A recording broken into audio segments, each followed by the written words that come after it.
Nama Lukas NMB kembali jadi sorotan usai Komisi Pemberantasan Korupsi atau KPK berhasil menangkapnya saat sedang asik menyantap papeda di restoran.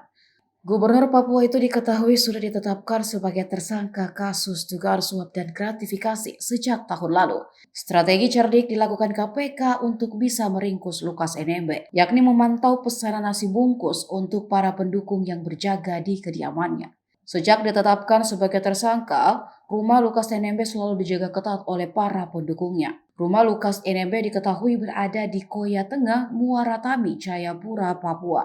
Dari pantauan Google Earth, rumah gubernur yang sudah menjabat dari 2013 itu tampak super mewah dan juga besar. Rumah mewah milik Lukas NMB ini tampak memiliki jalan panjang aspal tersendiri untuk menuju kediamannya. Rumah Lukas NMB dikelilingi hutan-hutan rimbun seluas 21 hektar dan lokasinya jauh dari pusat keramaian. Dalam penelusuran Google Earth, rumah Lukas NMB memiliki luas sekitar 1,1 hektar, mempunyai beberapa bangunan berukuran sedang di belakang rumah utama. Warna biru mendominasi atap dari rumah kediaman Lukas NMB, seperti halnya gedung negara rumah dinas Lukas di Jalan Trikora, Jayapura yang juga beratap sama. Lukas juga memiliki sebuah lapangan mini yang diduga lapangan sepak bola, lapangan tenis, serta dua taman utama yang berukuran luas.